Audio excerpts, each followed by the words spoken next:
యుగ సమాప్తి వరకు నీతో కూడా ఉండి ఆత్మతోడ నడిపింతు. యుగ సమాప్తి వరకు నీతో కూడా ఉండి ఆత్మతోడ నడిపింతు.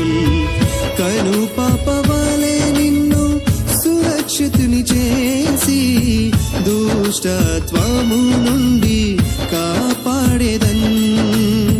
కను పాప వలె నిన్ను సురక్షితుని చేసి దుష్టత్వము నుండి కాపాడేదన్.